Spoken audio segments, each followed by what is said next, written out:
Police সদস্যদের প্রতি নির্বাচনে অংশ নেয়া প্রার্থীদের কাছ থেকে অবৈধ সুযোগ গ্রহণ না করার আহ্বান জানিয়েছেন স্বরাষ্ট্র উপদেষ্টা মোহাম্মদ জাহাঙ্গীর আলম চৌধুরী। আজ রাজশাহী সারদায় পুলিশ একাডেমিতে ৪১তম বিসিএস পুলিশ ক্যাডারদের মৌলিক প্রশিক্ষণ সমাপনী কুচকাওয়াজ অনুষ্ঠানে প্রধান অতিথির বক্তব্যে তিনি এ আহ্বান জানান। স্বরাষ্ট্র উপদেষ্টা বলেন, আসন্ন ত্রয়োদশ জাতীয় সংসদ নির্বাচনে সততা, নিরপেক্ষতা ও পেশাদারিত্বের মাধ্যমে দায়িত্ব পালনে পুলিশ বাহিনী সম্পূর্ণ প্রস্তুত রয়েছে।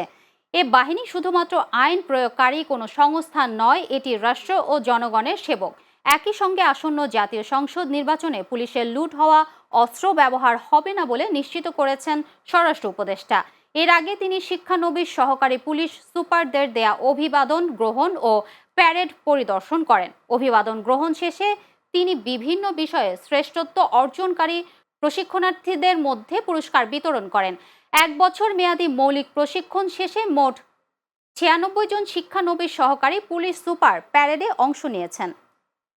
প্রিয় পুলিশ কর্মকর্তা ও সদস্যবৃন্দ, অবাধ, সুষ্ঠু, নিরপেক্ষ, শান্তিপূর্ণ ও গ্রহণযোগ্য নির্বাচন অনুষ্ঠানে পুলিশের ভূমিকা সবচেয়ে গুরুত্বপূর্ণ।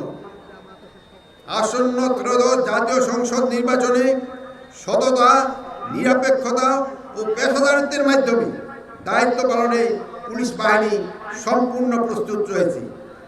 এবারে প্রথমবারের মতো নির্বাচনকালীন নিরাপত্তা ও আনুষঙ্গিক বিষয়ে পুলিশের সদস্যদের প্রশিক্ষণ দেওয়া হয়েছে।